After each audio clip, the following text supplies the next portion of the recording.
Hop over the trench. Prepare to charge. Fix bayonets. Let's go, let's go, let's go.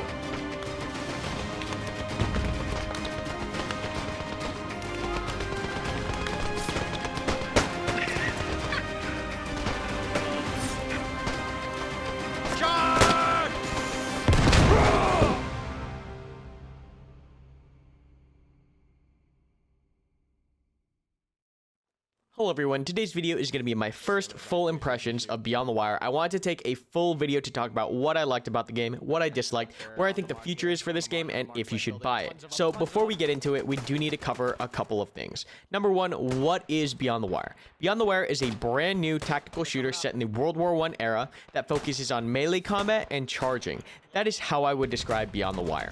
Now, it's important to note that Beyond the Wire is built on the off-world core, which is the same core that Squad and Postscriptum use. So it's going to feel very similar to those games, both in the UI, the settings, the icons, the mechanics, the vaulting, the animations. There's a lot of things that are going to look extremely similar. And I can only hope, because we have to remember that Beyond the Wire is in its first week of early access, that as time goes on and as development continues for Beyond the Wire, they'll continue implementing features and mechanics that set it apart from Squad and Postscriptum.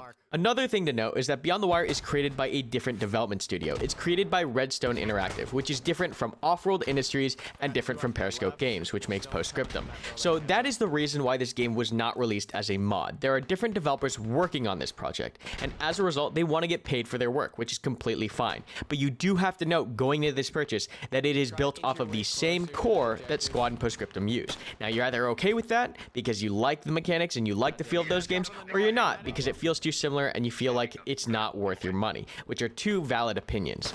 So let's continue looking at Beyond the Wire and what sets it apart from Squad and Postscriptum. The first thing is the melee system, the bayonet charges, the rushes, the assaults. That is where the meat of this game is. The actual ability to charge with your bayonet and actually have it effectively work in mass is one of the most satisfying parts and entertaining parts of Beyond the Wire. I will say that if you play Beyond the Wire like Squad or Postscriptum and you sit back and you're plinking dudes with your bolt action, it will feel a lot like Postscriptum because the gunplay is very similar because they're based off of the same core. There's no new real mechanics there. You're using bolt action weapons on the off-world core, you're gonna get similar feel. So what I recommend to you is if you are looking to purchase this game, you need to play it like a different game. And I'm hoping that as development continues, Redstone Interactive will hopefully put in more features or more mechanics, more game modes, and focus their gameplay on that mass charge and on that melee combat, because that is where this game shines.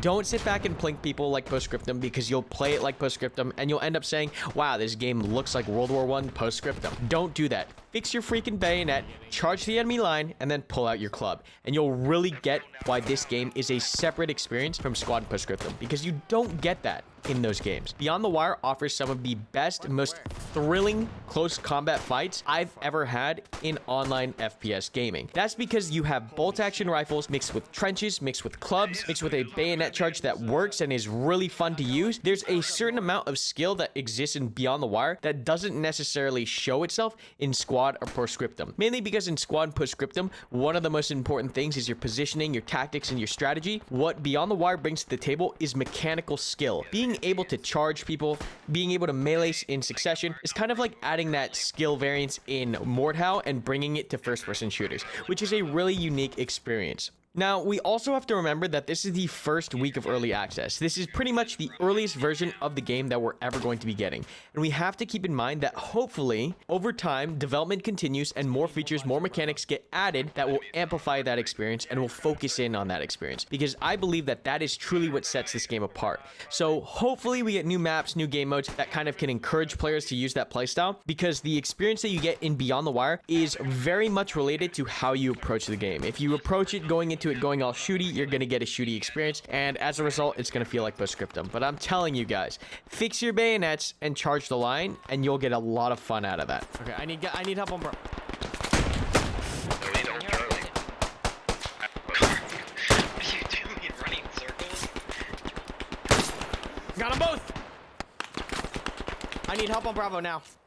Now, aside from the charging mechanic, what else do I like about this game? I like that the scale is much smaller than Squad Postscriptum. The maps are a lot more narrow, so you're getting more of that war and frontline feel with infantry on your left and right pushing enemy lines. You've got field guns that are lobbing these huge rounds up and over. You've got HMGs mowing down people who are coming out of the trenches. It's a really intense experience, and I think Beyond the Wire does a really good job of giving you a World War I experience. Now, I know I've seen a lot of comments and a lot of people in my live chat saying, Karma, this doesn't look realistic. Now, to that note, this is what I have to say. You don't want a realistic World War I game. You don't even want a realistic World War II or contemporary war game. The main reason for that is because realism sucks. What you're actually looking for is immersion. You're looking to be immersed in that. You don't want things to be one-to-one realistic, because as you get in there, you don't want to be shelled continuously like people were in World War I and sit in your trench until a bomb lands in your trench, or come out the trench and instantly get shot. Or in contemporary warfare, you don't want to be driving an Abrams down the road or a T-72 and then instantly get javelin from God knows what hunter-killer team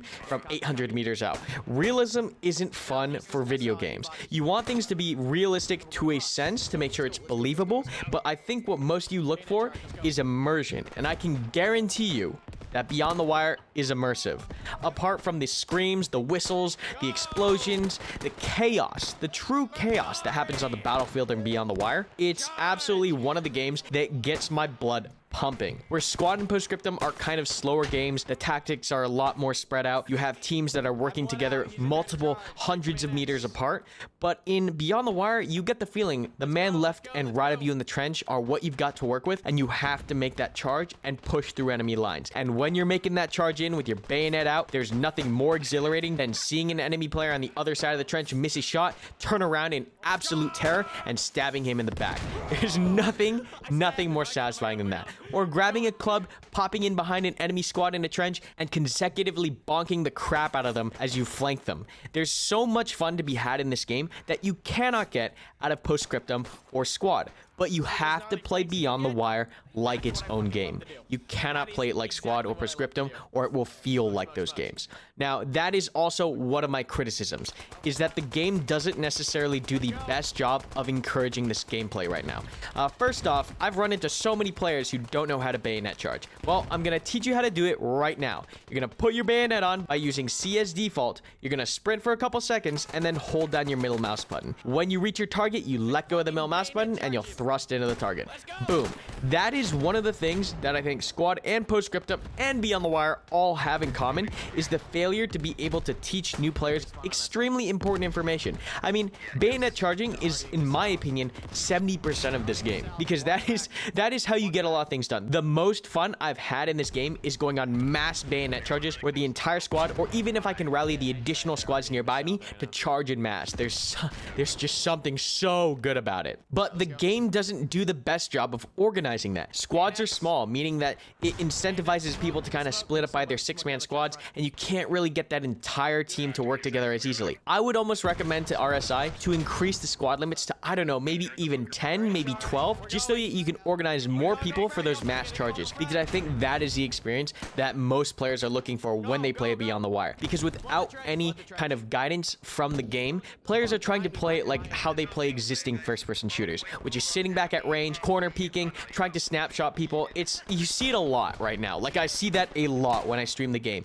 We'll get stuck in a trench, and the two guys in the front, they're not trying to bayonet charge, they're not trying to club people or slice them up with their bayonet. They're trying to just sit back behind the corner in the trench and peek shoot, rack the bolt, peek shoot, and that is just not where you're gonna get your fun in this game. You need to get dirty, and you need to get in there to get that blood flowing, to get that absolute high octane game going, because that is like, oh god. Now, I watch people try to sit back and peek shoot and cycle bolt, and then just another round. It's just like, dude, put your bayonet on, charge them. You're gonna have a lot more fun.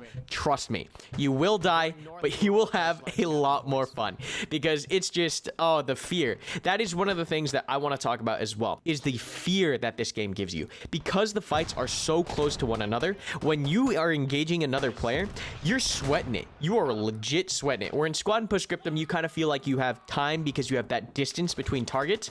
You are actually fighting to snap that next round off real fast, or to get that stab in weapon or to pull out your knife fast enough. There's a lot here that kind of ramps up that intensity, and that is one of the best things. The fear and the adrenaline are something akin to, I guess you could say, Escape from Tarkov without all the time investment. It's crazy. I think I scream the most, and I'm very vocal when I play Beyond the Wire, and that's not just for show or anything. It gets me excited. Beyond the Wire gets me excited. So we've talked about the things that I think make this game great and a little bit about what makes it bad. I will touch on that this is once again in early access, the first week of early access. So genuinely, I do believe that this game will get more features and more mechanics added to it in the future. And my word to RSI in this note is to focus on that mass charge gameplay. That is where the meat of the gameplay is. That is what sets it apart, and that is what's more fun. Now let's talk about a couple of other issues. Number one, the netcode. I don't know what's going on in Beyond the Wire, but for whatever reason, compared to Squad and Postscriptum, you have a little bit of like jankiness slash teleportation that happens in Beyond the Wire. I'm not entirely sure if that's because they shrunk down the map and now you have 100 players in close proximity with field guns going off and smoke and grenades and all this crazy stuff, or if it's just, you know, a bug in this current patch. But that is one of the things that I do need to bring to your attention, and one of the things that really does annoy me is that the freaking netcode, for whatever reason, lags for like 2 seconds. You'll drop a player, they'll fall on the ground, and then you'll see their rifle just fire off a round and kill you while it's in midair with no player behind it. It's a little bit weird. I have full faith that they'll fix this, but if you're looking to purchase it right now, that is a problem. Another problem that I have is with the maps. This kind of touches on the notes that we brought before, but there's only one map, Zonbeek, that I like because it encourages that CQB rush bayonet style of combat, and that is just it. Like, compared to the other maps, Zonbeek does it the best. The other two maps, one of them is a night map, which I freaking hate night maps because I like to see what I'm doing, and it's just a pain to like struggle and identify targets. I hate it. Just don't give me any more night maps. Just give me day maps. And then the other maps, Freeze, is a little bit too open to where you're kind of falling into that shooty kind of gameplay, which then again makes it feel like Postscriptum. I'll have a lot of moments when I'm playing that map where I'm just snapshotting people, cycle the bullet, snapshot, cycle the bullet, and it's like I feel like I'm playing Postscriptum just with a World War I reskin. So once again, going back to what the strengths in this game are, it's CQP, bayonet charging, melee action. The maps need to reflect that. Maybe they need to add more trenches on either map. Maybe they need to, you know, condense the play space or add more obstructions so that players can get close to one another. But I don't think the long-range gunfighting in this is particularly different, I'll say. It is fun. It's still rewarding to snap people, you know, 50, 100 meters out with a bolt-action rifle. It's still fun. It's still satisfying. But it's not different. It feels like Postscriptum. So if I wanted that experience, I can just go play PS. But other than the map problem and the netcode, I really do believe that Beyond the Wire has something special here. And as time goes on, I think it's a game that everyone needs to be keeping their eye on. Maybe you don't purchase it right now. Maybe you wait for an update. Maybe you wait for a new mechanic change or an overhaul or a rework of something. But keep your eye on Beyond the Wire, because I truly do believe that there's something special here. There's something within that melee combat system and charges that I think if RSI really dials in on, they'll have a really fun product, a product that has an experience that isn't offered in other games like Squad and Postscriptum that people will enjoy. So I'd say keep your eye on this game. I give it a full recommendation. I think it's worth it at $35 right now, but if you don't, that's fine. It's early access, there's more features coming, and hopefully that means that Beyond the Wire can only get better from here. Thank you for watching this first impressions video. I do hope you enjoyed today's video. As always, don't forget to like, comment, and subscribe for more content. And if you want to support the channel, two ways you can do that. Head over to karmakut.com and make a purchase. It'll support me, or you can check out that blue join button down below. Thanks so much for watching, guys, and until next time, good hunting.